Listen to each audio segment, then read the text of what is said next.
থেকে মধ্য এশিয়া পর্যন্ত ১২৭টি প্রদেশের রাজা ছিলেন অহেশ্বরস। তিনি মধ্যপ্রাচ্যে ধনরত্ন, সম্মান ও শক্তিতে ছিলেন প্রসিদ্ধ। তিনি একদিন রাজ্যের শাসনকর্তা ও গণ্যমান্য লোকদের জন্য একটি বিরাট ভোজের আয়োজন করেন।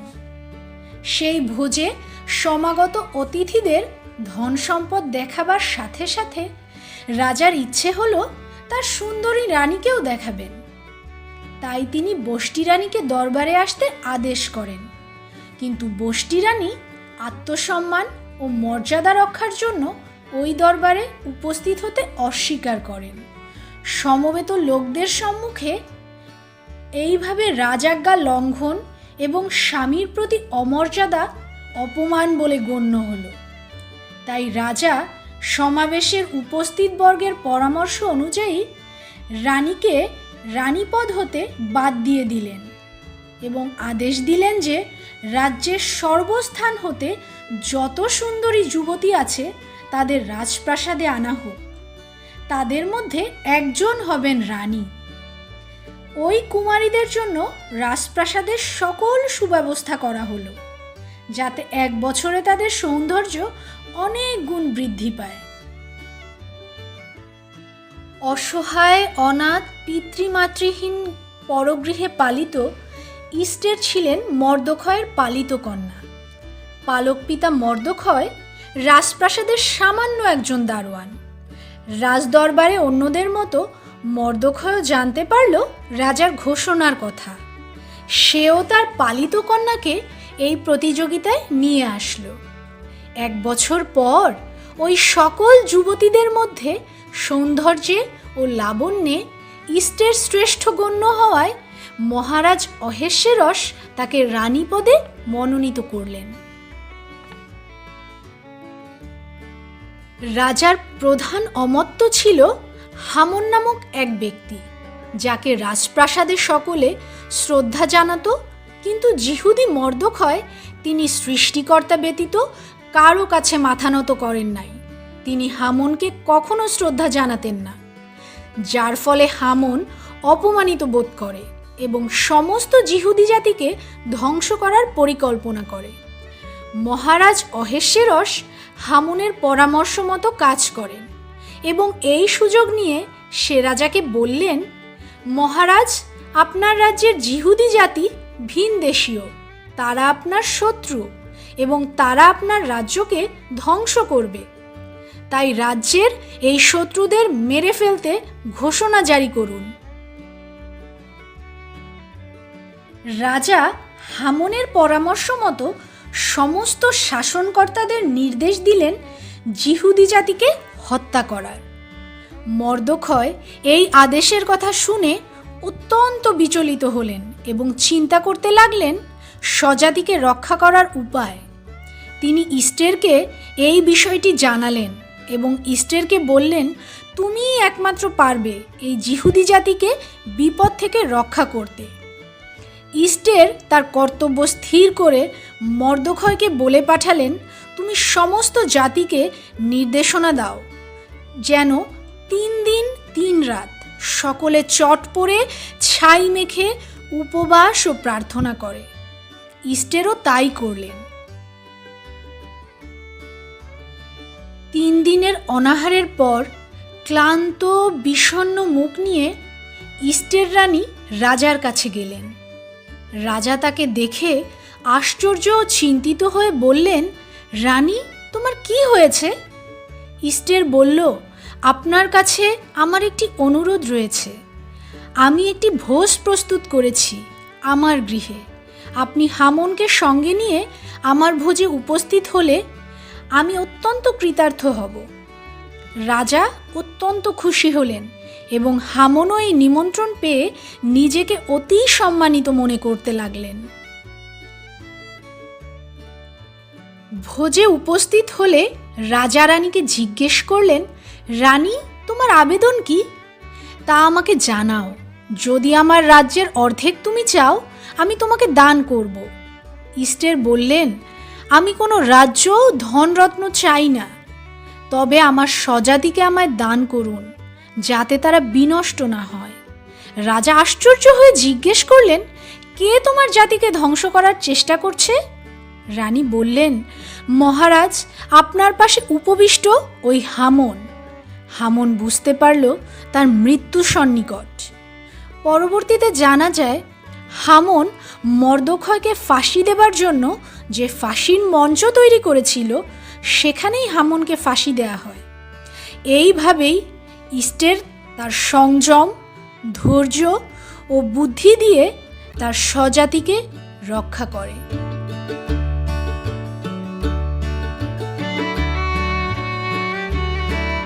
সর্বপ্রথম পিতাশ্রীকে ধন্যবাদ জানাই, এবং যে তিনি আজকে সুন্দর একটি দিন আমরা ফিজিক্যালি সবাই একসাথে নেই আমাদের বোনদের সাথে এবং দিদিদের সাথে, কিন্তু আমরা যে যার স্থান থেকে আমরা প্রত্যেকের ডিজিটাল যুগের সেই অত্যাধুনিক প্রযুক্তির মাধ্যমে আমরা সবাই একত্রিত হয়েছি এবং বিশ্বাস করি আমরা প্রত্যেকে সুস্থ আছি এবং ভালো আছি। আমি ধন্যবাদ দিই আমাদের জিএস দিদি, জিএস আন্টিকে এবং এজিএস আন্টিকে এবং মৌটুসি দি, মুক্তা দিদি এবং মৌদি এবং অন্যান্য প্রত্যেক দিদিকে যে সুন্দরভাবে আমাদের সুন্দর একটি সময় আমাদের প্রত্যেকের মাঝে একত্রিত করেছে।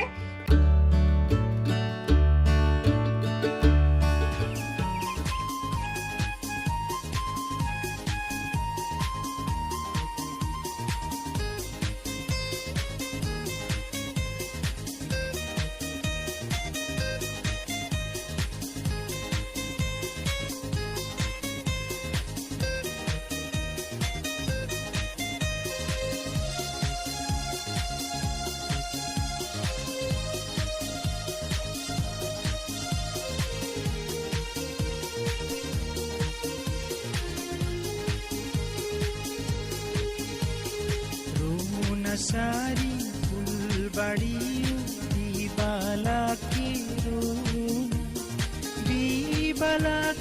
छमो माला से रोना सारी माला से रोना सारी फुलबाड़ी बीबाला के छमो माला सके रोना सारी माला सके रोना।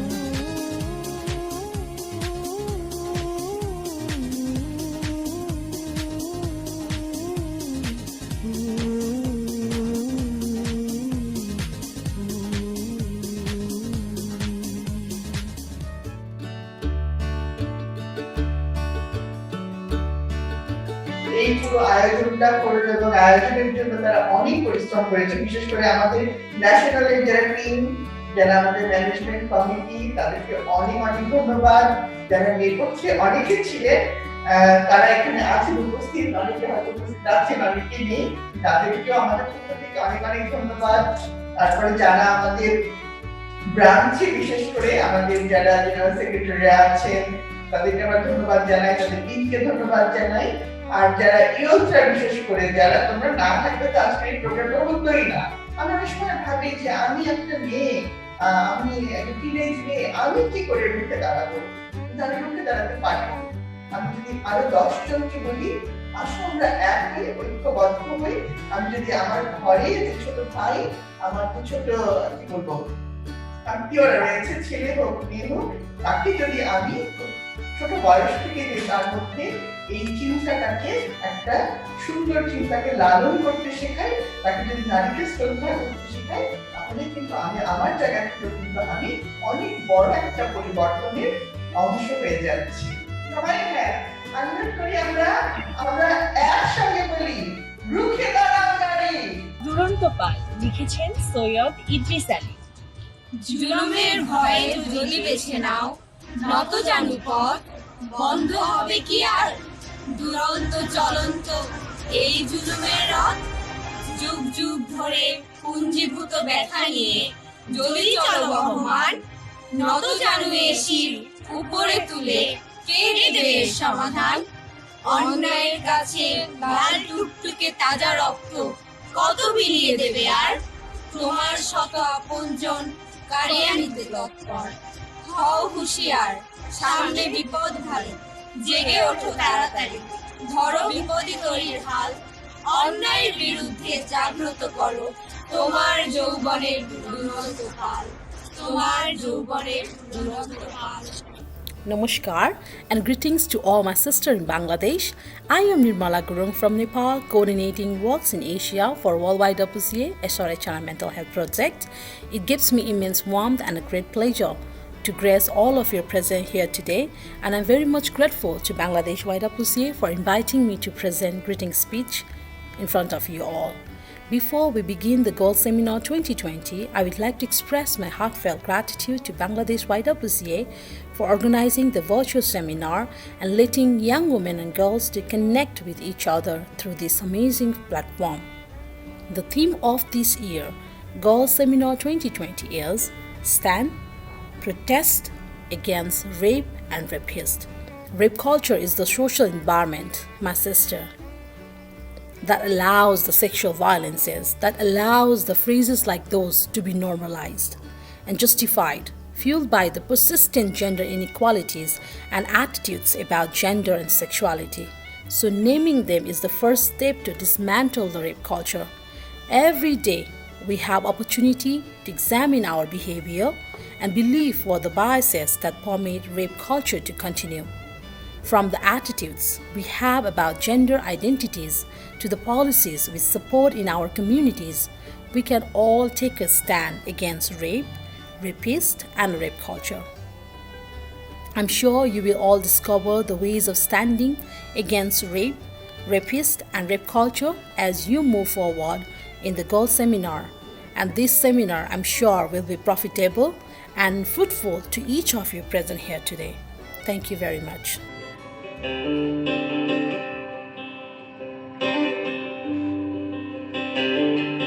সকাতরে ওই কাঁদিছে সকলে, শোনো শোনো পিতা, কহো কানে কানে, শোনাও প্রাণে প্রাণে, মঙ্গল বারতা। কহো কানে কানে, শোনাও প্রাণে প্রাণে, মঙ্গল বারতা। কহো কানে কানে, শোনাও প্রাণে প্রাণে, মঙ্গল বারতা। রুদ্র আশা নিয়ে রয়েছে বাঁচিয়ে সদাই ভাবনা, যা কিছু পায় হারায় যায়, না মানে সান্ত্বনা। যা কিছু পায় হারায় যায়, না মানে সান্ত্বনা।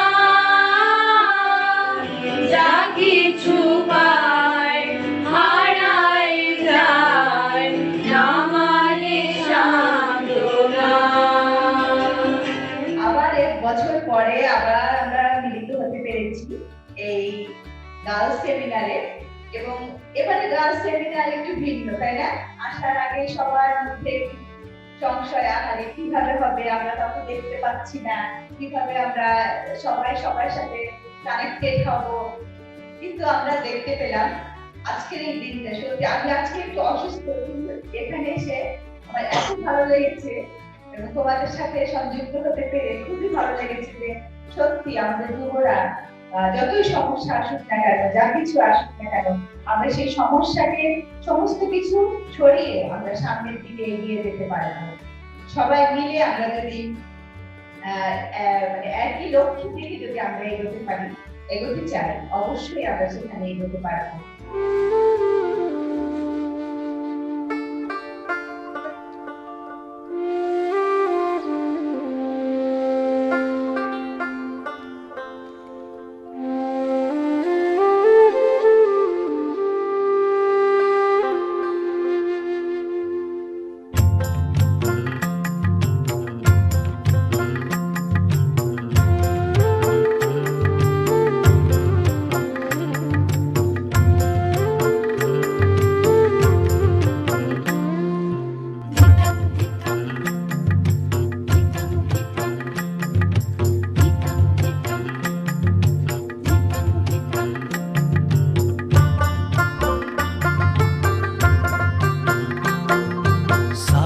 তলে বেলা ডুবিল দিদি মিলল সাল তলে বেলা ডুবিল সাল তলে বেলা ডুবিল দিদি মিলল সাল তলে বেলা ডুবিল। আমাদের জীবনে পারিপার্শ্বিক অবস্থা যেরকম ভাবে আমাদের চলছে তার উপর ভিত্তি করে এই বছরের মূল সুর রাখা হয়েছে রুখে দাঁড়াও নারী, আওয়াজ তোলো ধর্ষকের বিরুদ্ধে। আমরা অত্যন্ত আনন্দিত যে আজকে আমাদের মধ্যে উপস্থিত আছেন শ্রদ্ধেয় মিতালি জাহান। তিনি advocate, Bangladesh supreme court, programme manager, human rights and legal aid service BRAC. আমি আপাকে অনুরোধ জানাই আমাদের পরবর্তী অনুষ্ঠান তিনি পরিচালনা করবেন। আজকে যে মূল সুরের উপর যে বক্তব্য তিনি সেটা পরিচালনা করবেন। ধন্যবাদ আপা, মুক্তাপা এবং সবাইকে। তারা হয়তো এই গ্রামগুলোর সাথে পরিচিত হবেন। তো আমি খুব ইজিলি চেষ্টা করবো একটু আপনাদের ধারণা দিতে যে আমরা বলছি যে রেপ হচ্ছে, রেপ তখনই হবে যখন একজন ব্যক্তি কোনো নারী এবং শিশুর বিরুদ্ধে পাঁচটা সার্কামস্ট্যান্সেসে আপনার কাজ করে।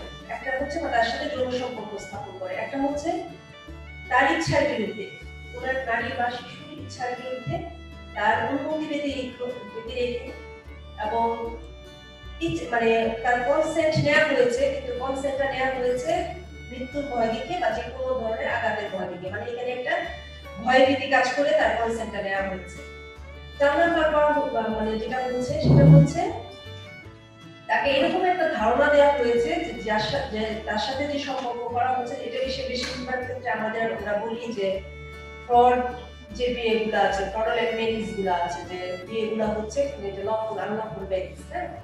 এখন একটা ধারণা দেওয়া হয়েছে যে বিয়েটা তার বিরুদ্ধে হয়েছে এবং সে তার লিগ্যাল হাজবেন্ড, সেরকম ধারণা দিয়ে সেরকম একটা বিশ্বাস জন্যে নারীর সাথে কোনো ধরনের যৌন সম্পর্ক স্থাপন করা হয়েছে। সেই জায়গাটা যেমন ধরেন আমি যদি একটা জায়গায় আপনাদের সাথে একটু আলাপ করি, যেমন অনেক সময় দেখবেন যে অনেক ধরনের প্রমিস থাকে, ফলস প্রমিস থাকে, কিংবা মালা পরায়া, যেমন হিন্দু মধ্যে মালা পরায়া কোন ধরনের সাক্ষী নারীকে রেজিস্ট্রেশন না করে এই বিয়েগুলো হয়। অনেক সময় দেখা যায় ভুয়া কাজী সাজায়া মানে প্রতারণা করে বিবাহগুলো হয়। তখন তাদের মধ্যে যে সম্পর্কটা হয়, মেয়েটা ধারণা করে নেয় যে সে তার লিগালি তার হাজবেন্ড, কিন্তু আসলে সেটা আপনার বৈধ মানে আইনগত ভাবে সেটা তার সাথে তার কিন্তু বিবাহটা সম্পন্ন হয়নি। তো সেই জায়গাটা থেকে এবং কোনো ধরনের আইনগতও না এবং ধর্ম অনুশাসন মেনেও না, এটা পুরো নিয়ে একটা প্রতারণাপূর্বক বিয়ের মাধ্যমে তার মনে বিশ্বাস জন্মানো হয়েছে যে সেটা হাজবেন্ড।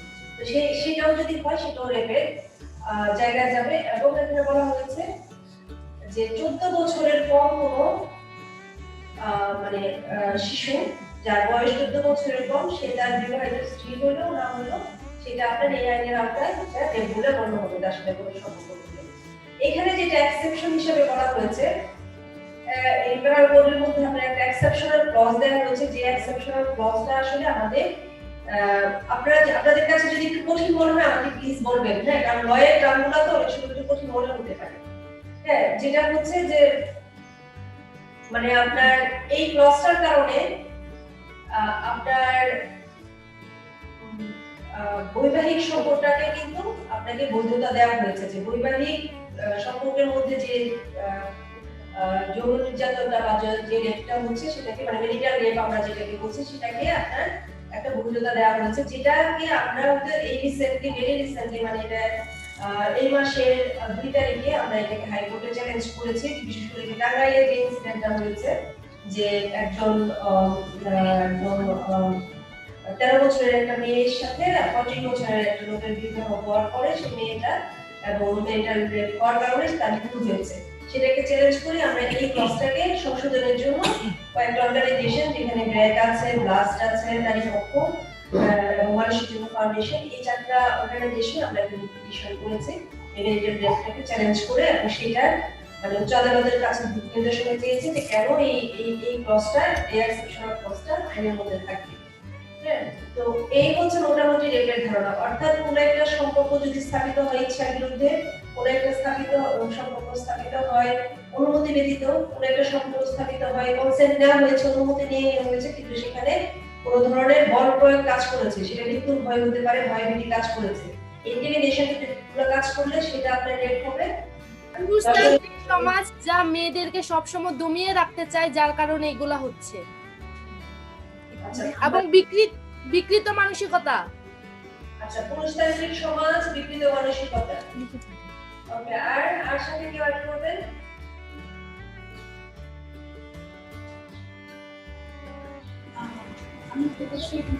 নারীর সচেতনতার অভাব। আচ্ছা, সচেতনতার অভাব। এটা কি শুধুমাত্র নারী নাকি নারী পুরুষ সবারই সচেতনতার অভাব? মানে আমরা তাহলে মোটা দাগে বলতে পারি যে এটা সচেতনতার অভাব। আর কি মনে হয় আমাদের আশেপাশে যে ঘটনাগুলো ঘটছে বা যে ঘটনাগুলো ঘটছে, শুধু রেপ বলছি না আমি, যে কোনো ধরনের সেক্সুয়াল ভায়োলেন্স আমরা যদি দেখি যে সেখানে যৌন নির্যাতনের ঘটনা ঘটছে, হ্যাঁ, বিভিন্ন ধরনের মানে ফিজিক্যাল ঘটনা ঘটছে, রেপের ঘটনা ঘটছে, হ্যাঁ, অ্যাটেম্পট রেপের ঘটনা ঘটছে, এগুলো কেন হচ্ছে আসলে? পারিবারিক এবং সামাজিক শিক্ষার অভাব এবং একই সাথে আইনের সুষ্ঠু প্রয়োগ না হওয়া। মানে আমরা আমাদের ব্রিটিশ থেকে বলেছে পুরুষতান্ত্রিক মানসিকতা, তারপর আমরা বলছেন আইনের প্রয়োগের অভাব, এখান থেকে বলা হচ্ছে সচেতনতার অভাব, তারপর হচ্ছে বিকৃত মানসিকতা। আমরা মেয়েরা এখনো হচ্ছে আমাদের নিজেদেরকে আত্মরক্ষার কোনো কৌশল জানি না, এটা একটা বড় কারণ হতে পারে। আচ্ছা, বিদেশি থেকে বলছিলেন যে অপসংস্কৃতি, সংস্কৃতি কখনো অপ হয়? তার মানে ধর্মে বলা আছে যে এইভাবে অনেকে শিক্ষা দেয় যে ধর্মে বলা আছে ওকে মারো তো ওকে মারতে হবে, এরকম ভাবে কিছুটা জিনিস সংস্কৃতি থেকে অপসংস্কৃতিতে পৌঁছে যায়। এখন আমরা একটু দেখবো যে সেক্সুয়াল হ্যারাসমেন্ট যেটাকে আমরা নিয়ে আসছি, এটা রেপ না, কিন্তু এটাও one types of sexual violence. Sexual harassment আর রেপ কিন্তু দুটো আলাদা জিনিস, এক জিনিস না, ঠিক আছে? সেক্সুয়াল হ্যারাসমেন্ট এবং রেপকে অনেকে একসাথে করে ফেলে, কিন্তু এটার মধ্যে একটা ক্লিয়ার ডিসটিংশন আছে, যে একটা হচ্ছে হ্যারাস করা আর একটা হচ্ছে আপনার ভায়োলেন্স করা, একদম সরাসরি। তো সেক্সুয়াল হ্যারাসমেন্টকে আমরা সেক্সুয়াল ভায়োলেন্স বলবো, বাট ইটস নট রেপ। হ্যাঁ, সেক্সুয়াল ভায়োলেন্সের মধ্যে যে বিষয়গুলো আমরা আছে, যেমন আমরা বলছিলাম যে যখন কেউ আপনাকে এমন ভাবে, এটা হচ্ছে আমাদের 2008 সালে হাইকোর্টের একটা পিটিশন হয়েছিল, সেখানে আমাদের সেক্সুয়াল হ্যারাসমেন্টের উপর আলাদা এখনো পর্যন্ত কোনো আইন হয় নাই, কারণ আমাদের এক্সিস্টিং আইনে কিছু ধারা আছে এবং এই হাইকোর্টের জাজমেন্টে এটার যে ডেফিনিশন দেওয়া হয়েছে সেটা হলো যখন কেউ আপনার সাথে এমন ধরনের আচরণ করবে, এমন ধরনের কোনো ধরনের কমিউনিকেশন করবে, সেটা শারীরিক হতে পারে, মৌখিক হতে পারে, এটা ডিরেক্ট হতে পারে, ইনডাইরেক্ট হতে পারে। আইন সালিশ কেন্দ্র একটা অর্গানাইজেশন, হিউম্যান অর্গানাইজেশন, সেই অর্গানাইজেশন বলেছে রেপের উপর যে ডেটাটা, সেটা হচ্ছে জানুয়ারি থেকে সেপ্টেম্বর পর্যন্ত তারা রেকর্ড করেছে 975 জন ওমেন আপনার ধর্ষণের শিকার হয়েছে। এর মধ্যে আপনার মানে 5 জন হচ্ছে গ্যাং রেপের শিকার হয়েছে এবং 43 জন তাদের রেপের পরে তাদেরকে হত্যা করা হয়েছে।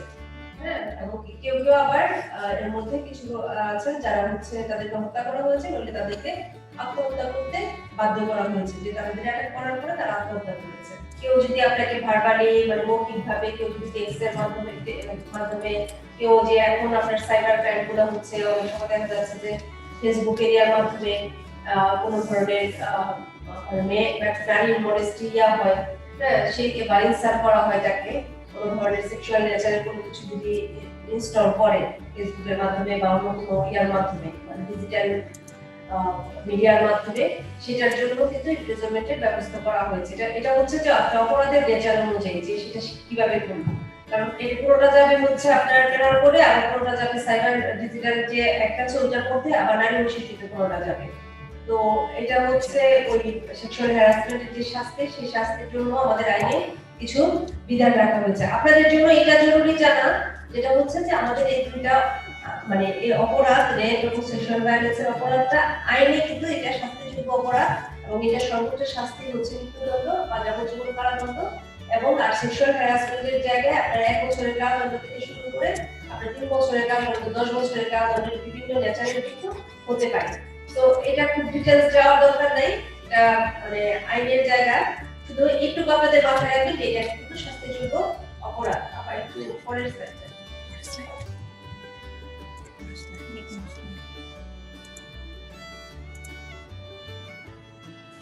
আচ্ছা, একজন বলছিলেন যেটা যে আমাদের কেন আমরা অ্যাক্সেস টু জাস্টিস পাই না। এই যে র্যাপের ঘটনায় আমরা বলছিলেন 3% কনভিকশন রেট, কিন্তু মাত্র 3% হয়। আবার অনেকে দেখা যাচ্ছে র্যাপের ঘটনা ঘটছে কিন্তু আপনার কি বলে এটাকে যে সালিশ, গ্রাম্য সালিশের মাধ্যমে মিলে একটা মিউচুয়াল করে ফেলতেছে, কিন্তু এটা কিন্তু আপনার আপোষ করার মতো অপরাধ না। তারপরে দুই পক্ষ মিলে কিন্তু সমঝোতা করে দেখা যাচ্ছে রেজিস্ট্রেশন সাথে দিয়ে দিচ্ছে, কারণ তারা আপনার কোর্টে যেতে চায় না। কারণ তারা কেন এটা হয়, এটার মধ্যে বলছে যে আমরা কেন অ্যাক্সেস টু জাস্টিস পাই না, এটার মূল কারণটা হচ্ছে আপনার যে আমরা এটাকে অ্যাকসেপ্ট করে নিয়েছি যে এই ধরনের ঘটনাগুলো যদি হয় তাহলে আমরা হয়তো মিউচুয়ালি যারা যাবো, কোর্টে আমরা যাবো না, এটা ফর্মাল জাস্টিস সিস্টেমে যাবো না। স্টিগমাটাইজেশন একটা কাজ করে, যেটা আপনারা বলেছেন যে মনে করে যে না এটা নারীর মানে সম্মানের জন্য এটা ক্ষতিকর, এবং তার এটা যদি নিয়ে সে কথা বলে তাহলে তার ফ্যামিলির অন্য মেম্বার যারা আছে তাদের অনেকে মনে করে যে তার বোনের বিয়ে হবে না, তার ফ্যামিলির জন্য এটা ডিসরেসফুল এরকম মনে করে। তো এটাও একটা কারণ। আরেকটা হচ্ছে আপনার ফর্মাল আমাদের যে জাস্টিস সিস্টেম বলেন আমাদের কোর্টগুলোতে বা মানে ওইখানে যাওয়াটা কিন্তু খুব অ্যাক্সেসেবল না, ওইখানে যাওয়াটা খুব ইজি না। আপনার যখন আমরা যাচ্ছি তখন দেখা যাচ্ছে যে পুলিশের কাছে যাওয়ার পরে কি করছিল যে ধরনের ঘটনা ঘটছে, তখন আবার এবং আমাদের জাস্টিস সিস্টেমও দেখা যাচ্ছে যে অনেক ধরনের কোশ্চেন করা হয়। যখন লয়াররা কথা বলে তখন অনেক দেখার চেষ্টা করা হয় যে হিউমিলেট করার চেষ্টা করা, যে মানে এস্টাবলিশ করার চেষ্টা করা হয় যে নারীটা ধর্ষণের শিকার হচ্ছে কারণ সে এরকম, মানে তার ক্যারেক্টার ভালো না, কিংবা সে ড্রেসআপ ঠিক মতো করে না, কিংবা অন্য মেয়েরা তো হয় না, তোমার যে কমিউনিটির মধ্যে তো হয় না, তুমি কেন বুঝছো। হ্যাঁ, এই যে এই বিষয়গুলো কিন্তু আমাদের এই কোর্ট সিস্টেমের মধ্যে রয়ে গেছে। আবার হচ্ছে যে একটা মামলা যখন আপনি করবেন, এই মামলার কিন্তু কস্টিংটা অনেক হাই। হ্যাঁ, এইসব কারণেও কস্টিং আছে, সময় লাগে অনেক বেশি, এই কারণে অনেকে যেতে চায় না, মনে করে যে না আমি যদি যাই হয়তো আমাদের অনেক সময় লাগবে, অনেক টাকা খরচ হবে, এইসব কারণে অনেকে যায় না। আবার অনেকে মনে করে যে আবার যদি আমি এটা নিয়ে কথা বলি, কারণ কথা বললে হয়তো আমার পরিবারের আরেকজনকে, কারণ যারা ধর্ষণ করে মানে যে আমরা বলছি তারা কিন্তু কিছুটা আমি বলবো যে তারা একটা কিছুটা অ্যাডভান্টেজ শ্রেণীতে থাকে, অনেক সময় পাওয়ার রিলেশনশিপ কাজ করে। এখন আমরা একটু বলবো যে এই যে আমরা কারণগুলো বলছি, কিন্তু আমাদের তো থেমে থাকলে চলবে না, আমাদের অনেক সমস্যা আছে, আমাদের কনভিকশন রেট কম, আমরা দর্শনের শিকার হচ্ছে, আমরা এত বছর যাবত আমরা কিন্তু কাজ করছি, অনেক এনজিও কাজ করছে, ব্যক্তি পর্যায়ে কাজ করছি, আমরা সবাই কিন্তু যার জায়গা থেকে কাজ করছি, তারপরেও কিন্তু এই ঘটনাগুলো বাড়ছে। আমাদের ডেটা বলে যে এই ঘটনাগুলো ক্রমবর্ধমান, মানে এটা কমছে না। এখন তার মানে কি, তার মানে হচ্ছে আমাদের জায়গায় আমরা এক নম্বর হতে পারে সেটা হচ্ছে যে এখন রিপোর্টের হচ্ছে বেশি, আগে মানুষ যেটা কথা বলতো না এখন হতে গেলে কথা বলছে। সেকেন্ড হতে পারে যে আমরা যে কাজগুলো করছি এই কাজগুলো আমাদেরকে আরো ভালোভাবে এটা করা দরকার। তো সেই জায়গা থেকে আমরা বলছি যে আমাদের কি করতে পারি, আমরা আমাদের জায়গা থেকে আমি এখানে মানে আপনাদের যে অবস্থান, আপনারা যে ইয়াং প্রফেশনাল গ্রুপ বা ইয়াং একটা ইয়ার সাথে আছেন, আপনাদের জায়গা থেকে আমরা বেসিক্যালি আমাদের কি করতে পারি সেটা আমরা নিয়ে আসার চেষ্টা করছি। হ্যাঁ, আরো যেটা বলতে পারি যে আমাদের প্রত্যেকেরই আপনার ধরেন কিছু জায়গায় রাষ্ট্রীয় মেকানিজমে কি হবে সেটা আসলে পলিসি প্রসেসের ব্যাপার, সেই জায়গাটা আমরা একটু এখানে এই জায়গাটা আমরা আনি নাই, ইচ্ছা করে আনি নাই, যেটা হচ্ছে যে এই জায়গাটা আমাদের আসলে কাজ করার, আপনাদের জায়গা থেকে কাজ করার স্কোপটা এখনো পর্যন্ত কম। এটা হচ্ছে যে আমরা বলছি যে আমরা কিভাবে আপনার মানে যে ভাইরাস আছে সেটা প্রতিকার করবো, সেই জায়গায় আমরা বলছি অ্যাওয়ারনেস এগেইনস্ট সেক্সুয়াল ভায়োলেন্স এবং জেন্ডার ডিসক্রিমিনেশন, যেটা দিয়ে আমরা শুরু করেছিলাম যে আমাদের রেপের একটা ঘটনা ঘটলে আমাদের এটা কি করতে হবে। কারণ আমরা সবসময় মনে করি যে রেপের ঘটনা ঘটেছে, আমরা জানি না যে কোথায় আমরা বিচার চাইবো, কোথায় আমরা যাবো, কার সাথে আমরা যোগাযোগ করবো। এই যে আমাদের না জানার কারণে এখন একটা যে ধারণা যে রেপের বিচার চাইতে গেলে হয়তো আমি এটা পাবো না। হ্যাঁ, আমি জানি আমাদের অনেক সমস্যা আছে, আমাদের জাস্টিস সিস্টেমে অনেক লেন্দি প্রসেস হয়, কিন্তু আমি যদি বিচারটা না চাই তাহলে কিন্তু আমরা এটা পরবর্তীতে আমার দেখবেন যে মানে আপনার যখন একজন দর্শনের শিকার হয় তাকে কিন্তু পরেও তারা আবার দর্শনের শিকার হওয়ার সম্ভাবনাটা বেড়ে যায়, কারণ তারা জানে যে সে যে দর্শন করতেছে সেটা নিয়ে কোনো কথা বলবে না, কিংবা তার ফ্যামিলি মেম্বারও দেখবেন যে আবার হয়তো তার ছোট কোনো আবার ইয়া হচ্ছে, মানে আবার দর্শনের শিকার হচ্ছে। কিন্তু আমাদের কিন্তু কথা বলতে হবে, আমাদের এটার বিরুদ্ধে আমরা যেটা বলেছিলাম যে আমাদের এটাকে রিপোর্ট করতে হবে, যে যখনই কোনো একটা ঘটনা ঘটবে, সেক্সুয়াল হ্যারাসমেন্টের ঘটনা ঘটবে, যখনই রেপের ঘটনা ঘটবে, রেপের ঘটনা ঘটবে, আমাদের কিন্তু এটার বিরুদ্ধে আমাদের কথা বলতে হবে। আমাদের কথা যদি আমরা না বলি, আমরা যদি নীরব থাকি, তাহলে এটা কিন্তু সলিউশনটা হবে না। এবং আমাদের আশেপাশে যারা আছে তাদেরকেও আমাদেরকে সচেতন করে তুলতে হবে যে ধরনের ঘটনাগুলো যদি ঘটে তারা যেন নির্ভয়ে রিপোর্ট করতে পারে। এবং সেটার জন্য যা করণীয় সেই জন্য কিন্তু এই বিভিন্ন অর্গানাইজেশন গুলো আছে যারা এই সমাজে যখন এই ঘটনাগুলো ঘটছে তাদেরকে অ্যাসিস্ট করবে। দ্বিতীয়ত, আনফরচুনেটলি কোনো ঘটনা যদি ঘটে যায় তাহলে আমাদেরকে কথা বলতে হবে, এটাকে লুকায় রাখলে হবে না। এবং আমাদের যারা এই ঘটনার শিকার হচ্ছে তাদের পাশে সবসময় থাকতে হবে, তাদেরকে অভয় দিতে হবে, তাদেরকে বলতে হবে যে তোমরা এটার বিরুদ্ধে এটা নিয়ে রিপোর্ট করো, তার শাস্তি দেওয়ার চেষ্টা করো। এই জায়গাটা কিন্তু আমাদের একটা ইয়াং প্রফেশনাল হিসেবে বা ইয়াং গ্রুপ হিসেবে এটা কিন্তু আপনাদের দায়িত্ব। আমি বলবো কমিউনিটিতে আপনারা একটা খুব প্রিভিলেজ জায়গায় আছেন, সবাই কিন্তু গ্রামের সব মানুষ কিন্তু আপনারা যে গ্রুপটাতে আছেন সেই সুযোগটা পায় না। হ্যাঁ, আপনারা মানে ইউর মোর লাকি যে এরকম একটা মানে নেটওয়ার্কের সাথে আপনারা জড়িত, সবসময় একসাথে থাকার একটা শক্তি আছে। সেই জায়গা থেকে আমরা বলবো যে আপনাদের কমিউনিটিতে বা আপনাদের বিরুদ্ধে যখন বলবে তখন এটার বিরুদ্ধে আওয়াজটা তুলতে হবে, এটার বিরুদ্ধে কথাটা বলতে হবে। হ্যাঁ, আর আরেকটা হচ্ছে নিজেরা আমরা খুব সমন্বয় করে কাজ করবো। যেমন একটা অর্গানাইজেশনের পক্ষে, একক ব্যক্তির পক্ষে, একটা ইনস্টিটিউশনের পক্ষে কিন্তু এই ভিকটিমদের বা যারা রেপের শিকার হচ্ছে কিংবা যারা মানে রেপের শিকার হতে পারে লিস্টের মধ্যে আছে, কিংবা এই সেফটি ইনস্যুরেন্স যে একক জায়গা থেকে সম্ভব না। পরিবার যেন ইয়া হলে তার পাশে থাকে, কেউ এই ধরনের দুর্ঘটনার শিকার হলে তার পাশে থাকে, সমাজ যেন তার পাশে থাকে। তো এই মোটামুটি আমার দিক থেকে। এখন যদি আপনাদের কোনো কোশ্চেন থাকে। ধন্যবাদ দিতে চাই আপনাকে। আমাদের যদি কারো কোনো প্রশ্ন থাকে আমরা এই সুযোগটা এখন নিতে পারি। ঠিক আছে, আমরা আগে একটু হাত তুলবো নাকি কিভাবে আমরা বুঝতে পারবো কে যাচ্ছে? আমরা হাত তুলে আগে হাত তুলি জায়গা থেকে, যদি কারো প্রশ্ন থাকে তখন আমরা আনমিউট করবো এক এক করে, হ্যাঁ, একসাথে নয়।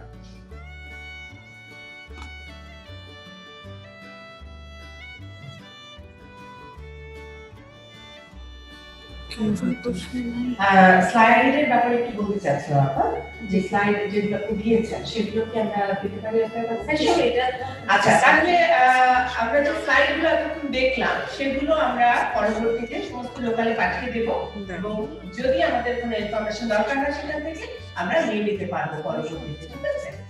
আর আমার মানে আমি চেষ্টা করেছি, এই বিষয়টা অনেক কমপ্লেক্স, তো চেষ্টা করেছি আপনাদের মতো করে বোঝানোর জন্য। কিন্তু যদি কোনো জায়গায় বুঝতে অসুবিধা হয় একটু আমাকে বলেন। আসলে আমি মানে কেউ যদি মনে করে একটা প্রশ্ন, যে আসলে কি কাউন্সিলিং এর মাধ্যমে কি যারা নাকি রেপ হয় বা রেপিস্ট যারা নাকি হয়,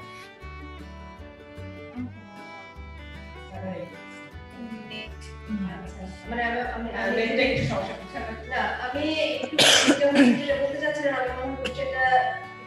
এখান থেকে যেটা বুঝছে যে রেপ যারা করে তাদেরকে কাউন্সিলিং দিয়ে তাদের হয়তো তাদের ঠিক করা যাবে কিনা, আচরণগত পরিবর্তনটা আসবে কিনা। যদি এটা হয় কোশ্চেন, আপনারা আবার আমাকে যখন টেকনোলজির সমস্যাটা দূর হবে তখন নিশ্চয়ই কানেক্টেড হবেন।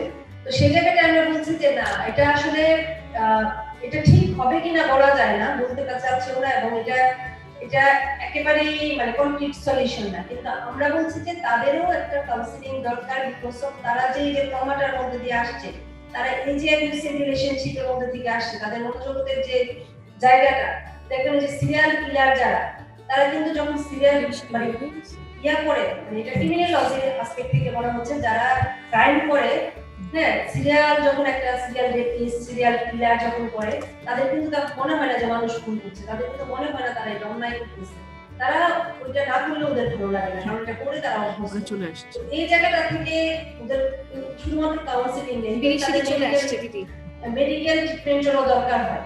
হ্যাঁ, আচ্ছা বিরিশি বোধহয় লাইভে এসছে। আর প্রশ্নটা যদি আরেকবার আমরা করি বিরিশি থেকে। আসলে আমরা দুঃখিত, আমাদের নেট কানেকশন একটু প্রবলেম হচ্ছে। প্রশ্নটা হচ্ছে কাউন্সিলিং এর মাধ্যমে কি রেপিস্ট, যে রেপ হইছে সে না, যে রেপ করছে তাদের মানসিকতা কি চেঞ্জ করা যায়, আর যদি করা যায় তা কিভাবে আর কতটুকু ফলপ্রসূ? সেটাই আমি বলছিলাম, যেটা উত্তর আসলে আপা দিয়েছেন। এখন আমরা কিন্তু ওরা আচ্ছা আমি একটু আবার বলছি, যেটা হচ্ছে যে এটা ওয়ান ওয়ে সলিউশন না। হ্যাঁ, রেপিস্টের মাধ্যমে যে চেঞ্জ হবে তা আমি বলছি না, কিন্তু আমাদের একটা গবেষণায় দেখা গেছে যারা নির্যাতনের শিকার হচ্ছে, যারা রেপ করছে কিংবা যারা সিরিয়াল কিলিং করে, তাদের সাইকোলজিক্যাল জায়গাটা আসলে ওইভাবে নাই। যেমন যারা যখন কেউ একজন সিরিয়াল রেপিস্ট, সিরিয়াল কিলার যারা, তারা যখন মানুষ করে কিংবা রেপ করে তখন তারা মনে করে না যে তারা একটা অন্যায় করছে। আগে তো আমার বোধোদয়ের জায়গাটা ক্রিয়েট করতে হবে আমার মধ্যে, ইয়াটা যারা রেপ করে তাদের মধ্যে আসলে অনুশোচনার জায়গাটা থাকে। হ্যাঁ, বিকজ অফ তারা মনে করে যে এটাই আমি লিখে আসছি, রিভেন্সিক জায়গা কাজ করে, রিভেন্স দিয়ে যে সলিউশন হয় না, এই জায়গাটায় বিভিন্ন কাউন্সিলিং করে।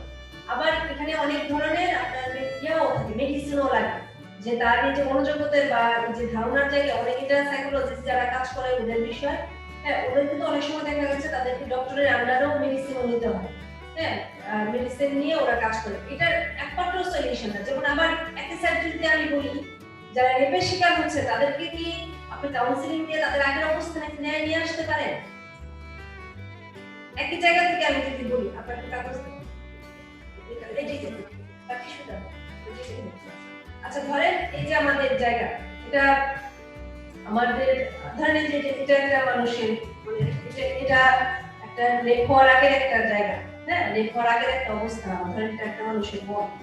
হ্যাঁ, এখন ধরেন আমি আমার এটা ঘুরায় ফেললাম, জাস্ট ঘুরায় ফেলা, আমি যতই এটারে আমি এটা কাউন্সিলিং করি, কাউন্সিলিংটা আমি এটা কাউন্সিলিং দিয়ে আমি কিন্তু যতই সোজা করার চেষ্টা করি এটা কিন্তু আগের অবস্থানে ফিরে আসবে না। কিন্তু যেটা করতে হবে সেটা হচ্ছে এটাকে আমার ট্রাই করতে হবে যে আমি কতটুকু এটাকে হিলিং করতে পারি। তো একইভাবে এই অ্যাপ্লিকেশনটাই কিন্তু বলছে হচ্ছে আপনার ইয়ার জায়গা, আপনার যারা আপনার কি বলে যারা রেপিস্ট যারা, তাদেরও একটা তাদের সাইকোলজিটাও বোঝার দরকার আছে কেন তারা করছে।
এই সুন্দর সকালে উপস্থিত সকলকে জানাই চাঁদপুর YWCA এর যুব দলের পক্ষ থেকে খ্রিস্টীয় প্রীতি ও শুভেচ্ছা। কোভিড-19 এর মধ্য দিয়েও এই গার্লস সেমিনার করতে পারছি, তার জন্য সৃষ্টিকর্তাকে ধন্যবাদ জানাই। আসুন আমরা একটু সঙ্গীতের মধ্য দিয়ে এই প্রাতঃকালীন সভা শুরু করি। ধরার মাঝে শান্তির বাড়ি, ধরার মাঝে শান্তির বাড়ি, শুষ্ক হৃদয় লয়ে আছে দাঁড়াই, ঊর্ধ্ব মুখে নরনারী। আজকের এই গার্লস সেমিনারে উপস্থিত সকলকে যশোর YWCA এর পক্ষ থেকে খ্রিস্টীয় শুভেচ্ছা জানাচ্ছি। সর্বপ্রথমে পিতা ঈশ্বরকে ধন্যবাদ জানাই যে তিনি আমাদের সকলকে সুন্দর একটি সুযোগ দিয়েছে যে আমরা সকলে একত্রিত হয়ে তার চরণে বসতে পেরেছি। আমরা আজকে বাইবেল থেকে যে অংশ দেখব সেটা আমরা পড়ছি লূক লিখিত সুসমাচার 21 অধ্যায় 10 এবং 11 পদ। উপরে লেখা রয়েছে, জেরুসালেমের বিনাশ ও আপন পুনরাগমন বিষয়ক শিক্ষা। পড়ছি, পরে তিনি তাহাদিগকে কহিলেন, জাতির বিপক্ষে জাতি ও রাজ্যের বিপক্ষে রাজ্য উঠিবে, মহৎ মহৎ ভূমিকম্প এবং স্থানে স্থানে দুর্ভিক্ষ ও মহামারী হইবে, আর আকাশ ভয়ঙ্কর ভয়ঙ্কর লক্ষণ ও মহৎ মহৎ চিহ্ন হইবে। আমরা আরেকটি অংশ দেখি পুরাতন নিয়মে 2 বংশাবলী তার 7 অধ্যায় 13 এবং 14 পদ। পড়ছি, আমি যদি আকাশ রুদ্ধ করি আর বৃষ্টি না হয়, কিংবা দেশ বিনষ্ট করিতে পঙ্গপাল দিগকে আজ্ঞা করি, অথবা আপন প্রজাদের মধ্যে মহামারী প্রেরণ করি, আমার প্রজারা যাহাদের উপরে আমার নাম কীর্তিত হইয়াছে তাহারা যদি নম্র হইয়া প্রার্থনা করে ও আমার মুখের অন্বেষণ করে এবং আপনাদের কুপথ হইতে ফিরে, তবে আমি স্বর্গ হইতে তাহা শুনিব, তাহাদের পাপ ক্ষমা করিব ও তাহাদের দেশ আরোগ্য করিব। আসুন আমরা মস্তক নত করি এবং প্রার্থনা করি। হে আমাদের সর্বস্ত পিতা, তোমাকে ধন্যবাদ জানাই যে এই সুন্দর সকালে তোমাকে স্মরণ করতে পেরেছি এবং তোমার বাক্য শ্রবণ করেছি। দেশের এই ক্লান্তিকর পরিস্থিতিতে আমরা অনলাইনের মাধ্যমে এই সেমিনারে অনেকেই অংশগ্রহণ করার সুযোগ পেয়েছি, এর জন্য তোমাকে ধন্যবাদ ও কৃতজ্ঞতা জানাই। এই সেমিনারে আমরা যা কিছু শিখতে পেরেছি তা যেন ভবিষ্যতে কাজে লাগাতে পারি। 2 দিন ব্যাপী এই সেমিনারে শুরু থেকে এই পর্যন্ত তুমি আমাদের সঙ্গে ছিলে, এর জন্য তোমাকে ধন্যবাদ জানাই এবং বাকিটা সময় তুমি আমাদের সঙ্গে থাকো, সুস্থ রাখো।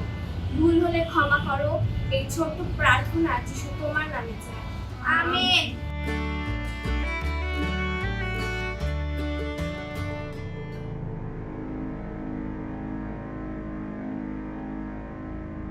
আমি মানুষ না না না আমি মানুষরূপী দৈত্য। আমার পৈশাচিক মানসিকতায় রয়েছে যৌনতা। আমি একজন ধর্ষক। আমার যৌন থাবায় রক্ষা পায় না শিশু, যুবতী, এমনকি বৃদ্ধাও। কোথায় শিশু? না না, এ তো শিশু নয়, এ তো একটা মাংসপিণ্ড। আমার মস্তিষ্কের পশুত্ব কখনো বিচার করে না এই শিশু। আমি অকারণে ধর্ষণ করি, আমার লাগে না কোনো শরীরের ভাঁজ। আমার উত্তেজক হিংস্র থাবায় কোনো ভয় নাই, কোনো মায়া নাই, কোনো আত্মচিৎকার শোনার হৃদয় নাই। এই মেয়ে, তুমি কোথায় যাচ্ছ? বাসে যাচ্ছ, ট্রেনে যাচ্ছ, লঞ্চে যাচ্ছ? যেখানেই যাবে সেখানেই আমরা। তুমি সভ্য, তোমার শরীরের সব জায়গায় কাপড় দিয়ে ঢাকা, তবুও তুমি ধর্ষিত হবে। আমাদের লালসা ভরা চোখ, যৌনতায় ভরা মস্তিষ্ক, পশুত্বে ভরা শরীর, এই সমাজে তোমার সুস্থ স্বাভাবিক শরীর মন নিয়ে বেঁচে থাকার কোনো অধিকার নাই। আমি অকারণে ধর্ষণ করি। বয়স বয়স তো কিছুই না। যখন কোনো বৃদ্ধাকে আমি ধর্ষণ করি, আমার মনেই হয় না ও আমার মায়ের মতো। যখন আমি আমার স্ত্রীকে জোরপূর্বক ভোগ করি, আমার মনেই হয় না এটাও ধর্ষণ। শুধু বুঝি আমার একটা পৈশাচিক লালসা, আর ওই পাশে একটা দেহ, জামায় ভোগ করতেই হবে। আমি আবার বলি, তুমি বৃদ্ধা নও, তুমি একটা শরীর।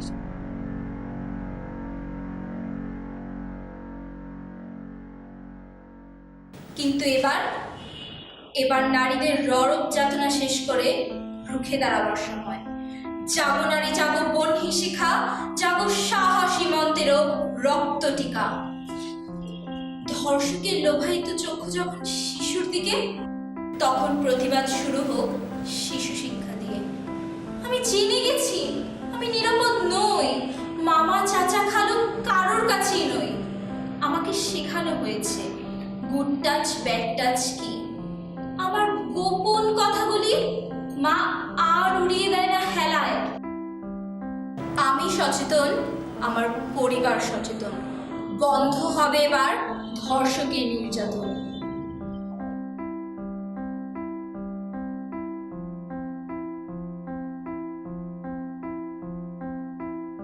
আমি যুবতী নারী। আমি জানি ধর্ষণের কারণ নয় আমার পোশাক, নয় আমার দেরিতে বাড়ি ফেরা। আমি পাল্টেছি আমার দৃষ্টিভঙ্গি, বিচক্ষণতা এনেছি আমার আচরণে। রপ্ত করেছি আত্মরক্ষার কৌশল, নয় আর অন্যায়। প্রতিবাদ চলুক আমার মননে বাস্তবতায়। হে তরুণী, হে নারী, এসো প্রতিবাদ করি। ধর্ষণ বিরোধী পৃথিবী গড়ে তুলি।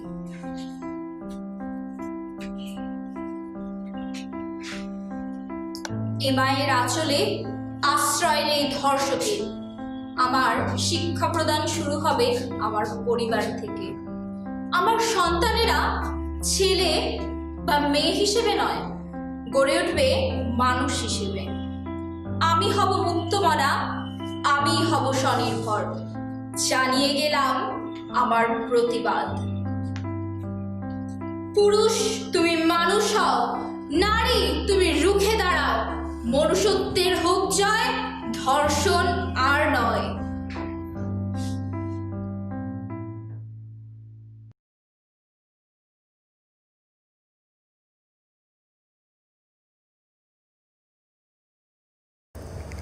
দিনাজপুর YWCA-তে স্বাগতম।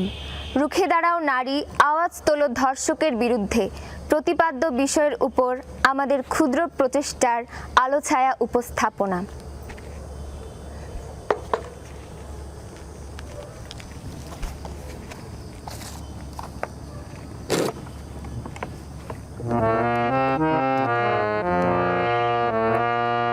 জাগো নারী জাগো, শিখা জাগো, সাহসী মন্ত্রে রক্ত টিকা।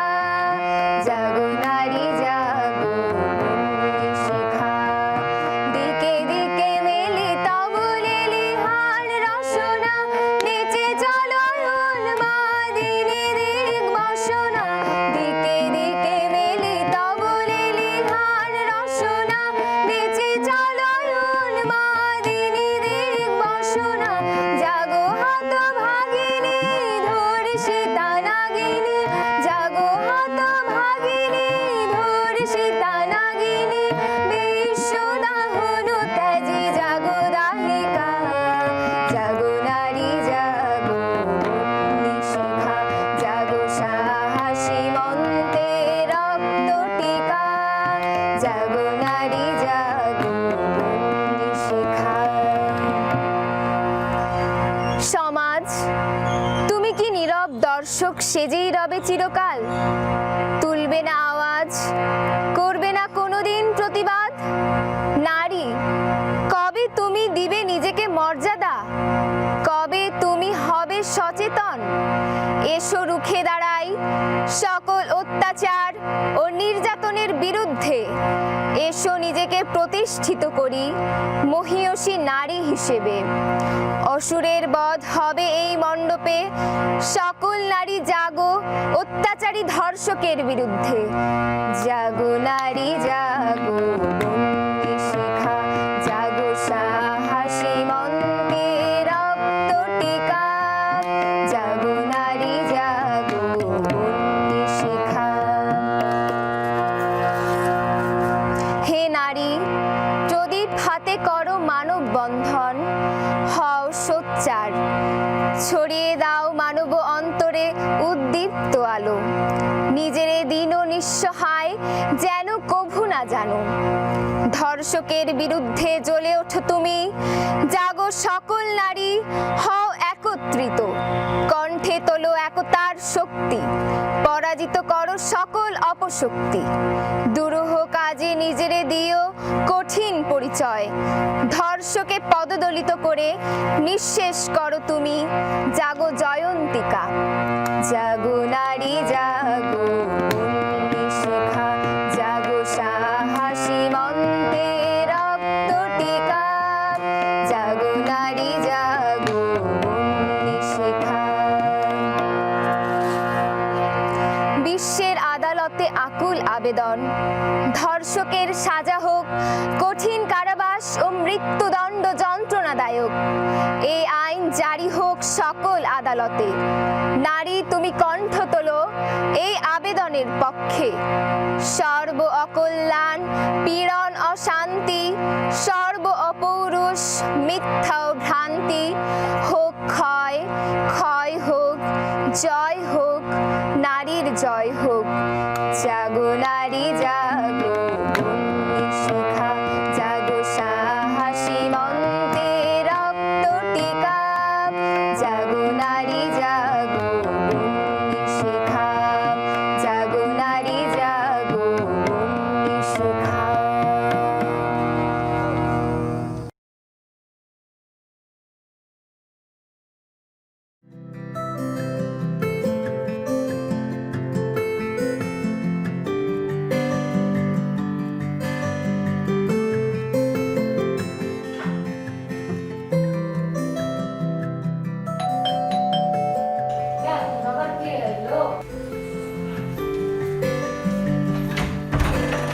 বাবু আপনি এখন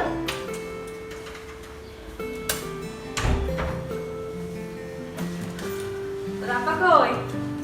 আপা তো নাই নাই। কিছু লাগবে? শরীরটা খুব ম্যাজম্যাজ করতেছে, এক কাপ চা দিতে পারিস? আনতেছি।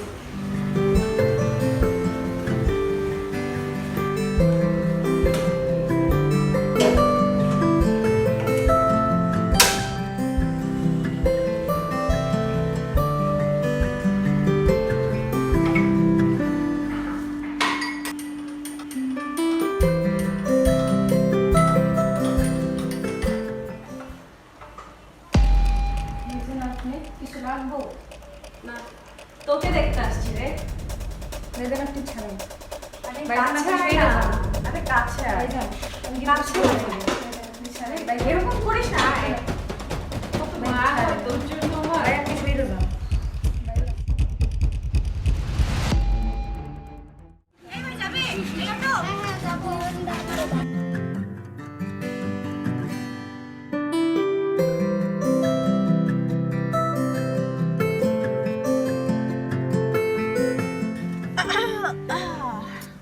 আপনি সরেন ওদিকে, আপনি কি করছেন?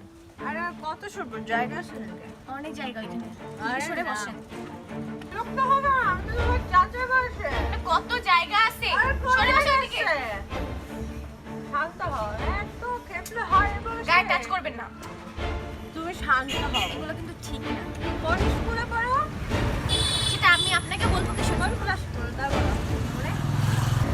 সব যে কোথাও থেকে আসে বুঝি। দেখো একটু আপনি একটু সরে বসেন।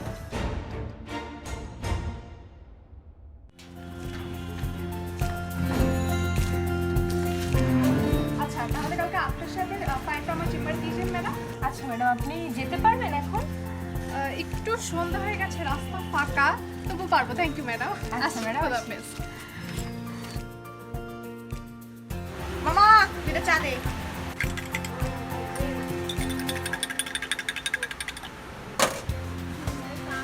মামা চা।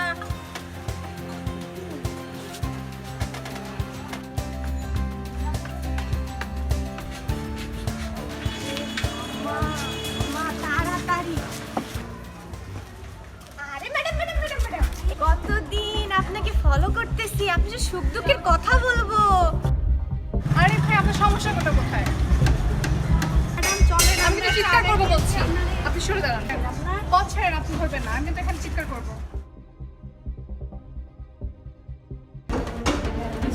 এরকম করিস না, এদিকে এসো।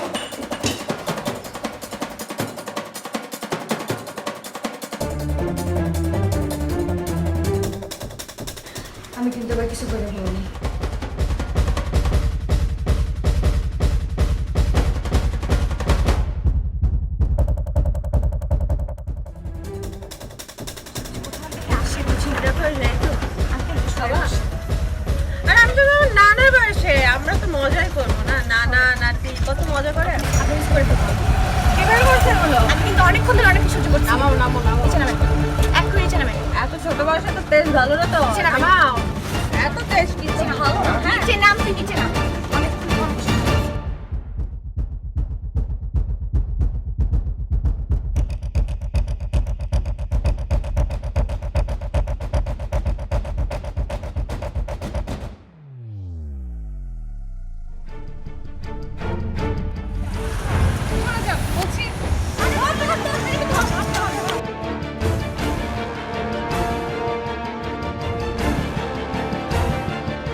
যেটা তোমাদের ড্রিম একটা প্রোগ্রাম থাকে সারা বছরে, সেই গার্লস সেমিনার হতে চলেছে। তার জন্য তোমাদের প্রত্যেককে অগ্রিম শুভেচ্ছা জানাচ্ছি আমাদের বোর্ড অফ ম্যানেজমেন্টের পক্ষ থেকে।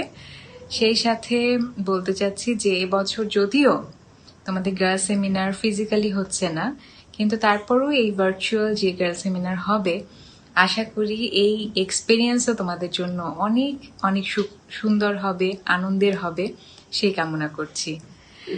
আর তোমাদের পারফরমেন্সের কথা কি বলবো, আমরা তোমাদের প্রত্যেকটি ব্রাঞ্চেরই পারফরমেন্স দেখেছি, আসলেই অসাধারণ।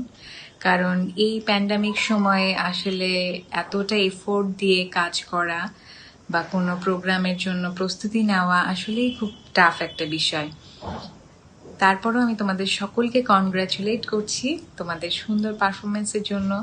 সকলেরটাই আলাদা আলাদাভাবে খুব সুন্দর হয়েছে এবং তোমাদের প্রত্যেকের প্রচেষ্টা সেখানে স্পষ্ট। বাবার টাকা দাও তো কিছু, টাকা দাও, লাগবে অনেক। কি হলো বাবা? আরে লাগবে অনেক, দরকারই আছে। শোনো নাই তুমি?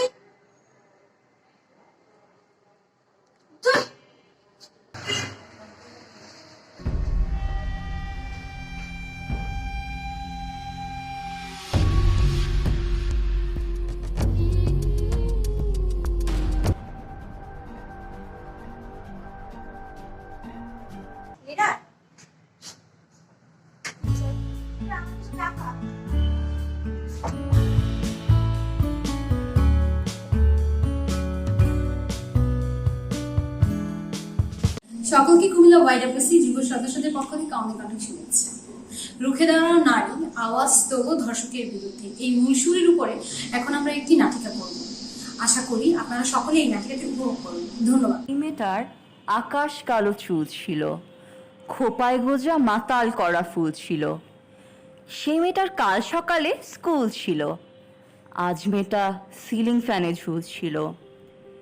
এই মেয়েটার মেয়ে হওয়াই ভুল ছিল, এই মেয়েটা নারী হতেই বাড়ছিল, ওদের ভাষায় তার রূপেতে ধার ছিল। নদীর শরীর খুব স্বাভাবিক বাঁক ছিল, নদীর পাড়ে সেই সে লোভী কাক ছিল।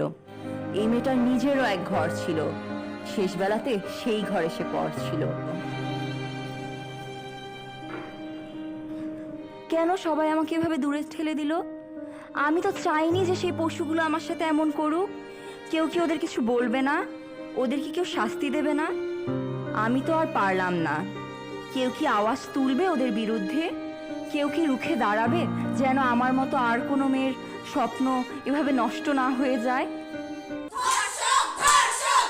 ধর্ষকদের দৃষ্টান্তমূলক বিচার চাই, বিচার চাই, বিচার চাই। ধর্ষকদের অবিলম্বে ফাঁসি চাই, ফাঁসি চাই, ফাঁসি চাই। নারীর প্রতি সকল প্রকার সহিংসতা বন্ধ করতে হবে, করতে হবে।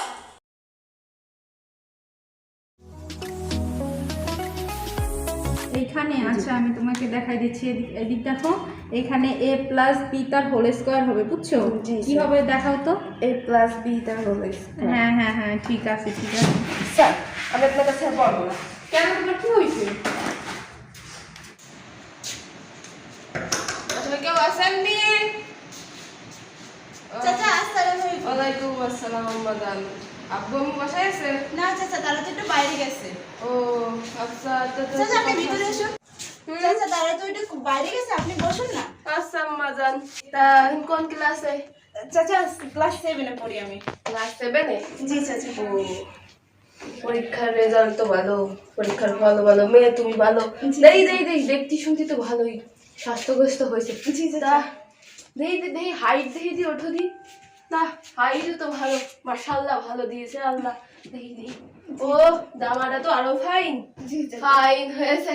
এই কই যাই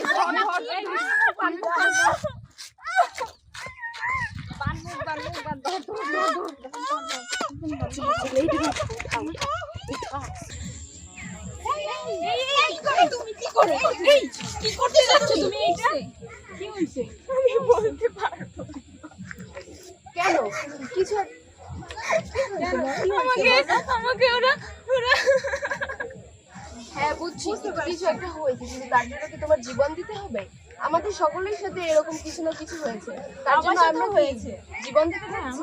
তুমি যদি জীবন দিয়ে দাও তাতে তাদের কিছু যায় আসবে না, তোমাকে এর জন্য রুখে দাঁড়াতে হবে, আওয়াজ তুলতে হবে, প্রতিবাদ করতে হবে, বুঝেছো?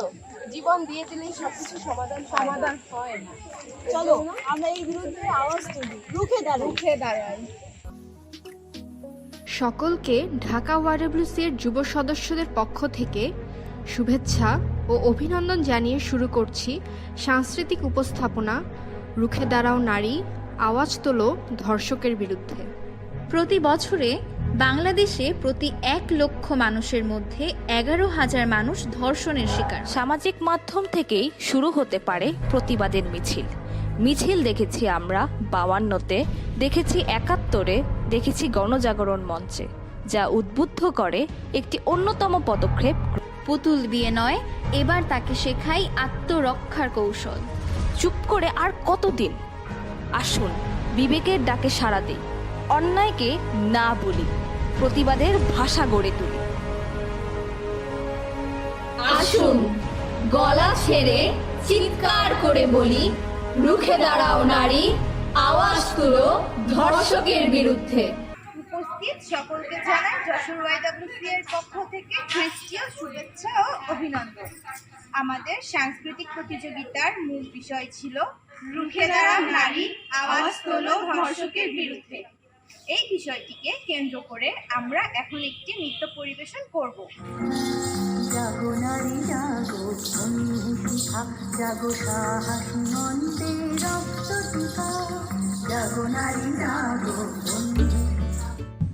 বাংলাদেশে ওয়াইডব্লিউসি 13টি শাখার যুব সদস্যদের সঙ্গে আমার পরিচয় হলো তাদের সৃজনশীল কর্মকাণ্ডের মাধ্যমে।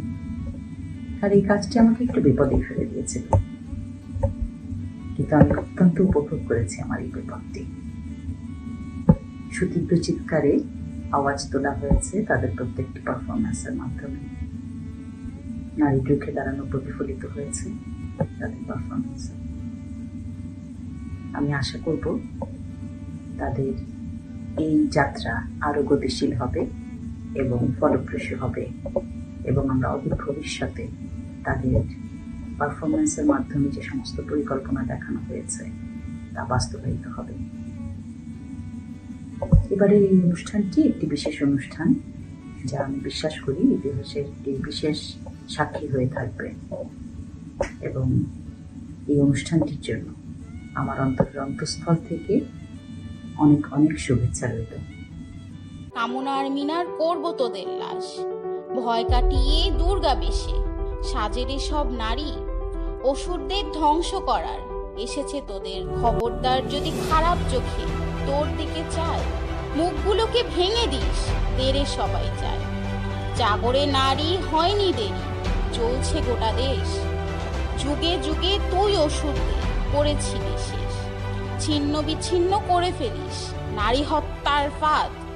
এটাই হোক নারী জাতির তীব্র প্রতিবাদ। কোথায় আছি আমরা, যেখানে নারীদের করা হচ্ছে পাশবিক অত্যাচার?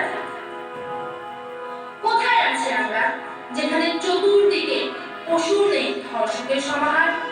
নারীরা শান্ত শিষ্ট ভদ্র বলে তাদেরকে দুর্বল ভাবে সকল। নারীদেরকে দুর্বল ট্রিপল নাইন জরুরি প্রয়োজনে সাহায্য পায় সবসময়। তাই এখন খোলো দোয়ার, তোর প্রতিবাদের জোয়ার। কেউ আর হয়ে বসে থাকবে না বাড়ি, নিরাপদে নিশ্চিন্তে রাস্তায় চলবে সকল নারী। থাকবে না নারী তখন শিশু ধর্ষক, সুন্দর হবে সাথে সুখী হবে জীবন। স্কুলের ছাত্রীরা, তারা আমাদের দেশের ভবিষ্যৎ, তারাই আগামী প্রজন্মের এ দেশের হাল ধরবে। অথচ তাদেরও পথে ঘাটে শিকার হতে হচ্ছে ইপটিজিং এর, ধর্ষণের। ধর্ষকরা উৎপেতে থাকে, সুযোগ পেলে তারা নরপশুর মতো ঝাঁপিয়ে পড়ে তাদের উপর। এর বিচার আমাদেরকে চাইতেই হবে, সকল নারীদেরকে এক হয়ে এর বিচার আমাদেরকে চাইতেই হবে। আমরা এর বিচার চাই। নারীর মর্যাদা প্রতিষ্ঠায় নারীর প্রতি পুরুষের দৃষ্টিভঙ্গির পরিবর্তন আনা দরকার। নারীরা শাড়ি পরুক, প্যান্ট শার্ট পরুক, সালোয়ার কামিজ পরুক বা কিচ্ছু না পরুক, তাদের শরীরকে তাদের ইচ্ছার বিরুদ্ধে স্পর্শ করার অধিকার কারো নেই। আর নারীকে এই সকল বাধা পেরিয়েই সামনের দিকে এগিয়ে যেতে হবে। আর এই জন্য প্রয়োজন সঠিক আইনের সঠিক প্রয়োগ। আমরা চুপ করে কেন থাকবো? আসুন আমরা গর্জে উঠি এবং বলি, নারীকে স্বাধীন পৃথিবীতে স্বাধীনভাবে বাঁচতে দাও। সবাইকে স্বাগত। চট্টগ্রাম ওয়াইডব্লিউসি থেকে সবাইকে জানাচ্ছি শুভেচ্ছা। আজকে আমরা একটি বৃন্দ পরিবেশনা উপস্থাপন করতে যাচ্ছি। আমি নারী, সভ্যতার আদিকাল থেকে আমি লাঞ্ছিত। আমি নারী, বস্ত্র হয়নের সময় আমাকে তোমার সম্মুখে আর্তনাদে ফেটে পড়তে হয়। জাগো নারী জাগো, জাগো সাহসী মনের রক্ত টিকা। জাগো নারী জাগো, জাগো সাহসী মনের রক্ত টিকা। জাগো নারী জাগো শিখা। হেমন্তের আগমনে মিষ্টি মৃদু বাতাসে তালে তালে গার্লস সেমিনার 2020-তে অংশগ্রহণকারী প্রত্যেকটি যুবকদের আমার পক্ষ থেকে জানাই অনেক অনেক অনেক অনেক শুভেচ্ছা। তোমাদের এই গার্লস সেমিনারের একটা অংশ ছিল, একটা পর্ব ছিল সাংস্কৃতিক প্রতিযোগিতা এবং দেয়ালিকা প্রতিযোগিতায়। আমার সৌভাগ্য হয়েছে এই প্রতিযোগিতা দুটোর বিচারক হিসেবে তোমাদের একটি অংশ হওয়ার। আমি সত্যি খুব আনন্দিত তোমাদের সঙ্গে সম্পৃক্ত হতে পেরে। তোমাদের প্রতিযোগিতা মূল্যায়ন করা আমার পক্ষে বিচারক হিসেবে খুবই কঠিন হয়ে পড়েছিল। এবার আমাদের গার্লস সেমিনারের যে মূল প্রতিপাদ্য বিষয়, রুখে দাঁড়াও নারী, আওয়াজ তুলো ধর্ষকের বিরুদ্ধে, এই প্রতিপাদ্য বিষয়কে মাথায় রেখে প্রত্যেকটি শাখার বিভিন্ন উপস্থাপনা সত্যি ছিল মনোমুগ্ধকর। আমি নিজে বিচারক হিসেবে তোমাদেরকে নির্দিষ্ট নম্বর ছকের মধ্যে সীমাবদ্ধ রেখে তোমাদের বিচার করাটা আমার জন্য খুব কঠিন হয়ে পড়েছিল। রবীন্দ্রনাথ ঠাকুর তার কালান্তর মধ্যে লিখেছেন, নরসমাজে নারী শক্তিকে বলা যেতে পারে আদ্যশক্তি। এই শক্তি সেই শক্তি যা জীবনকে প্রাণকে বহন করে, প্রাণকে পোষণ করে। তোমাদের সাংস্কৃতিক প্রতিযোগিতা এবং দেয়ালিকা প্রতিযোগিতার মধ্য দিয়ে রবি ঠাকুরের এই উক্তির যথার্থতা প্রকাশ পেয়েছে। তোমরা তোমাদের দলগতভাবে তোমাদের যে নিজেদের মধ্যে যে আন্ডারস্ট্যান্ডিং, টিম ওয়ার্ক, স্পিরিট, তোমাদের যে ক্রিয়েটিভিটি, কনসেপ্টকে মাথায় রেখে কাজ করার যে প্রচেষ্টা, আমি বলবো প্রত্যেকের এই প্রচেষ্টা সুন্দর এবং সার্থক হয়েছে। আমি প্রত্যেককে সাধুবাদ জানাই এবং তোমাদের এই সুন্দর প্রচেষ্টার জন্য আমি আন্তরিক অভিনন্দন জানাচ্ছি।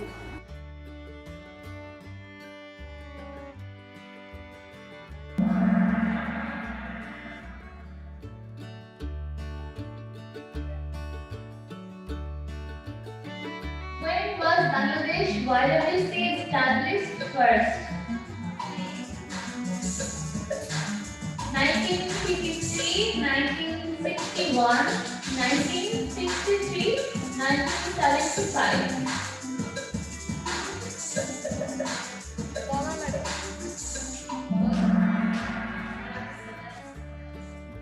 পাঁচজন সঠিক উত্তর দিছে। দিছে চারজন রাইট আনসার দিয়েছে। না, একজনও দেয় নাই, জিরো। Zero, sorry. আচ্ছা, প্রথমটা আমরা কেউই পারিনি। হ্যাঁ, 3, 9 গেছে।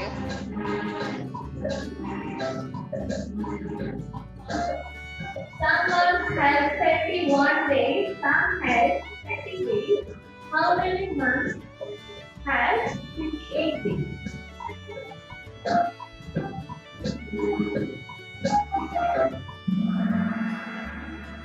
চারজন সঠিক উত্তর দিয়েছে। 12।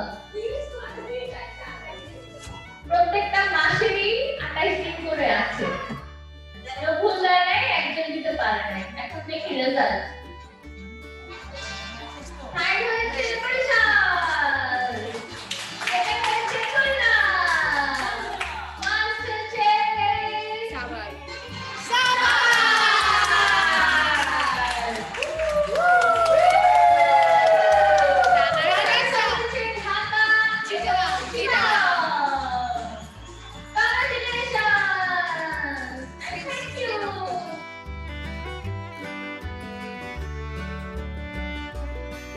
সবাইকে শুভ সকাল। আমাকে সুযোগ দেওয়ার জন্য ধন্যবাদ।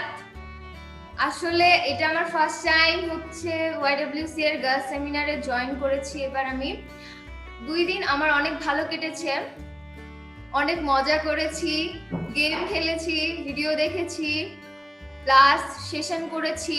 সেশনটি খুবই সুন্দর ছিল, অনেক কিছু শিখেছি সেশন থেকে, নতুন কিছু শিখতে পেরেছি।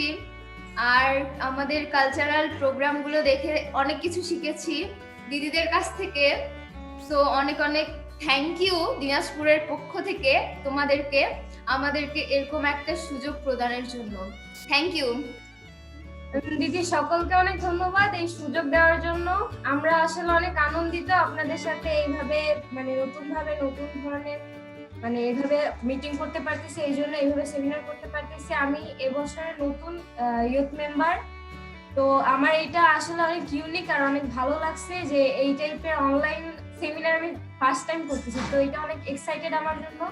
আর যে নাটকগুলো ছিল, যে নাটকের থিমগুলো ছিল, এগুলো আসলে অনেক শিক্ষণীয়, আর এই গেমসটাও আসলে অনেক শিক্ষণীয়। আমি অনেক হ্যাপি এই সেমিনার করে। আর যে নাটকগুলো করেছেন তাদেরকে অসংখ্য ধন্যবাদ, এবং তাদের সাথে যারা পিছনে হেল্প করেছেন তাদেরকে আরো বেশি ধন্যবাদ, কারণ তারা না থাকলে আমরা এত কিছু করে পারতাম না, কারণ আমাদের বয়স খুবই কম। আমাদের যে গাইডলাইন গুলো, আমি তাদেরকে ধন্যবাদ দিই। Thank you. সর্বপ্রথম ধন্যবাদ জানাই পিতা ঈশ্বরকে একটা সুন্দর দিন দেখার আমাদের প্রত্যেককে সুযোগ করে দিয়েছে। এবং সেই সাথে বলতে চাই, আমি প্রথমত এটা বলতে চাই পাবনা YWC এবং ঢাকা YWC বাংলাদেশি সকলকে অনেক অনেক অনেক শুভেচ্ছা। আমার আন্তরিক কৃতজ্ঞতা প্রকাশ করি, কারণ আমি প্রথমবার এইবার পাবনা YWC এর পক্ষ থেকে যুক্ত হয়েছি। আমার খুব ইচ্ছা ছিল যে আমি এখানে যে উপস্থিত হয়ে সবার সাথে আনন্দ করব, যদিও বা ওইভাবে পারিনি, তবে আনন্দিত যে অন্তত এইভাবে ইন্টারনেটের মাধ্যমে, তথ্য প্রযুক্তির মাধ্যমে সকলে একসাথে হয়ে সকলে একইভাবে মতামত প্রকাশ করতে পারছি এবং গেম খেলছি, অনেক কিছু শিখছি। গত বছর থেকে আমি ভাবতেছিলাম আমি ওখানে যাব, যে ওখানে কথা বলবো, সবার সাথে পরিচয় হব, কিন্তু সেটা হয়ে উঠতে পারেনি। তবে আমি সকলকে অনেক অনেক অনেক ধন্যবাদ জানাই একটা সুন্দর সুযোগ করে দেওয়ার জন্য। আর এখানে এসে এর পরের বার ঠিক করছি আমি পরের বার ওখানে যাব, আমার সম্পূর্ণ বেস্ট দিয়ে আমি ট্রাই করবো ওখানে যাওয়ার, এবং আশা করি সম্পূর্ণ যে ওয়েদার আসছে এখন করোনার, এটা ঈশ্বরের আশীর্বাদে সব ঠিক হয়ে যাক, সে আশা করি, প্রার্থনা করব। আর পরবর্তীতে ওখানে এসে সবকিছু করবো আশা করি, আর এই চিন্তা থাকবে। আর পাবনা YWC এর পক্ষ থেকে, সকলের পক্ষ থেকে আমি আপনাদের প্রত্যেককে ধন্যবাদ জানাই এই সুন্দর একটা কার্যক্রমের জন্য। সকলকে ধন্যবাদ। আমার এটা সম্ভবত থার্ড টাইম, এন্ড আমি খুবই ব্লেসড যে স্পটে গিয়েও আমি YWC এবং এবার আরো নতুন ভাবে সেমিনার অ্যাটেন্ড করতে পারলাম। খুবই মজা হয়েছে, যদিও সবাই দূরে দূরে, মনে হচ্ছে একটু কষ্ট তো লাগেই যে সবাইকে সামনাসামনি দেখতে পারতাম, এখন দূরে দূরে দেখতে পাচ্ছি। কিন্তু 2 দিন সত্যি খুবই এনজয় করেছি। আজকে গেমটা নিয়ে খুবই এক্সাইটেড ছিলাম, এবং সবার প্রেজেন্টেশন দেখে খুবই ভালো লাগছে, সবার খুব ভালো লাগছে। আশা করি সামনের বার সবাইকে কাছাকাছি দেখতে পারবো। অনেক ধন্যবাদ এত কষ্ট করে আমাদের সবাইকে একসাথে করার জন্য। Thank you. ধন্যবাদ দিদি আমার সুযোগ দেওয়ার জন্য। প্রথমত আসলে যে পরিস্থিতিতে যাচ্ছি, কখনো ভাবতেই পারিনি যে আমরা গার্লস সেমিনার করতে পারবো, কারণ এটা নিয়ে আসলে অনেক একটা সন্দেহান ছিল, গার্লস সেমিনার হবে কি হবে না, বাট করেছি আমরা, যেহেতু YWC এর গার্লস আমরা, তো আমরা সবকিছু অ্যাকচুয়ালি পারি, এটা আমরা আবারও প্রমাণ করেছি, সেটা ইন্টারনেটে হোক কিংবা সরাসরি হোক। আর এবার আসলে অনেক ভালো লেগেছে, কারণ সবকিছু নতুন, এবং প্রেজেন্টেশনগুলা, নাটকগুলা তারপর পোস্টারগুলো, আমার সবকিছু অনেক ভালো লাগছে এবং আমি ব্লেসড বা আমি অনেক হ্যাপি যে এবার আমি অ্যাটেন্ড করতে পেরেছি। এবং বিশেষ করে YWC বাংলাদেশকে ধন্যবাদ দিব যে যারা অনেক পরিশ্রম করেছে অনেক মাস ধরে। ধন্যবাদ পুরো চিটাং YWC থেকে।